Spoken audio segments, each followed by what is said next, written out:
السلام علیکم ورحمۃ اللہ وتعالی وبرکاتہ نحمده ونصلی علی رسولہ الکریم اما بعد قال اللہ عز وجل فی القرآن المجید والفرقان الحمید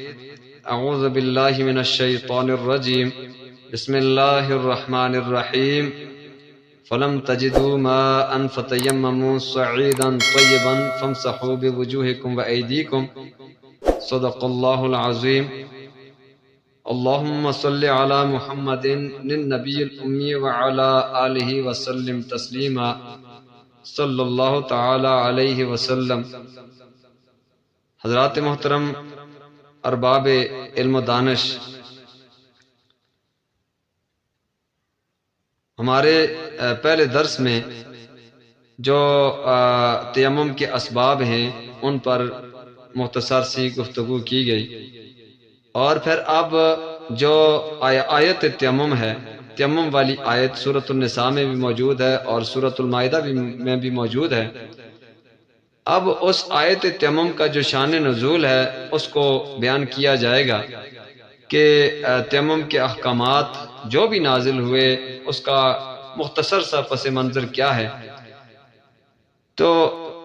حضرت اما عائشہ صدیقہ رضی اللہ تعالی عنہ جو اس آیت تیمم کے نزول کا سبب اور ذریعہ ہیں، تو غزوہ بنی مستلق سے واپسی کے موقع پر جب راستے میں ایک جگہ پر پڑاؤ ڈالا، وہاں پر صحابہ کرام تمام وہاں پر رکے، تو وہاں پر حضرت اما عائشہ صدیقہ رضی اللہ تعالی عنہ وہ بھی ساتھ تھیں، اور ان کا وہ ہار کہ جو انہوں نے اپنی بہن، اپنی ہمشیرہ اسماء بنت ابو بکر رضی اللہ تعالی عنہا سے عاریتاً لیا تھا، وہ پہن رکھا تھا، اور وہ ہار ٹوٹ گیا اور گر گیا اور گم ہو گیا۔ اب اس کو وہاں پر حضور صلی اللہ علیہ وسلم کے بارے میں حضور صلی اللہ علیہ وسلم کی خدمت اقدس میں اس بات کا تذکرہ کیا گیا۔ حضور صلی اللہ علیہ وسلم نے اس ہار کو تلاش کرنے کا حکم فرمایا کہ اس ہار کو تلاش کیا جائے۔ چنانچہ وہ ہار تلاش کرتے رہے، کہیں بھی وہ ہار نہ ملا۔ بالآخر رات کو رہنا پڑ گیا، اور فجر کے لیے فجر کی نماز کا وقت قریب آ گیا، اور وہاں پر پانی بھی کہیں بھی موجود نہ تھا، اور سب کے پاس پانی بھی موجود نہیں تھا کہ جس سے وضو کیا جائے، طہارت حاصل کی جائے، اور پھر اس کے بعد جو وہ نماز پڑھی جائے۔ تو ایسی صورتحال میں بڑی پریشانی بنی سب کو، اور یہاں تک کہ صحابہ کرام نے حضرت بکر صدیق رضی اللہ تعالیٰ عنہ ان کی خدمت میں گزارش کی کہ آپ کی یہ جو بیٹی ہیں، شکایت کی کہ آپ کی بیٹی کے ہار کی وجہ سے ہم سب لوگ جو اتنے پریشان ہو گئے۔ تو گویا کہ حضرت ابوبکر صدیق رضی اللہ تعالیٰ نے جا کر حضرت اما عائشہ رضی اللہ تعالیٰ عنہ کو ڈانٹا بھی، اور اس وقت حضور صلی اللہ علیہ وسلم ان کی گود میں اپنا سر مبارک رکھ کر آرام فرما رہے تھے۔ تو اس موقع پر جب ہر طرف پریشانی تھی اور نماز کا وقت بھی ہو رہا تھا، اور اس صورت میں پانی بھی نہیں تھا، اب کیا کیا جائے؟ متبادل حل بھی کوئی موجود نہیں تھا۔ تو اللہ رب العزت نے اس موقع پر قرآن پاک کی آیات مبارکہ جو سورۃ المائدہ میں بھی موجود ہے اور سورۃ النساء میں بھی موجود ہے، یہ آیت تیمم، تو فرمایا کہ فلم تجدوا ماء، جب تم پانی نہ پاؤ، فلم تجدوا ماء، تم پانی نہ پاؤ، تو فتیمموا صعیدا طیبا، پھر تیمم کرو، قصد کرو، ارادہ کرو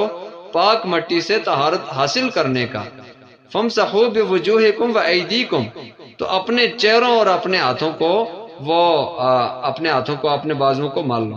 یعنی کہ مسح کر لو۔ تو اس صورت میں گویا کہ طہارت حاصل ہو جائے گی۔ اس موقع پر یہ آیت مبارکہ آیت تیمم نازل ہوئی، اور جب دیکھا اونٹ کو وہ کھڑا کیا تو دیکھا کہ وہ ہار وہ اونٹ کے نیچے تھا۔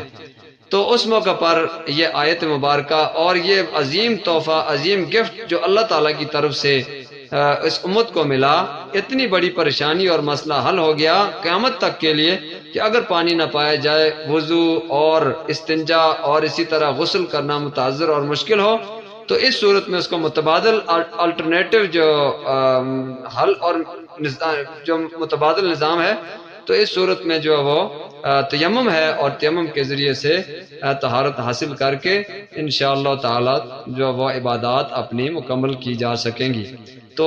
یہ مختصر جو پس منظر یا شان نزول ہے اس آیت تیمم کا، تو اس کے بعد انشاءاللہ تعالی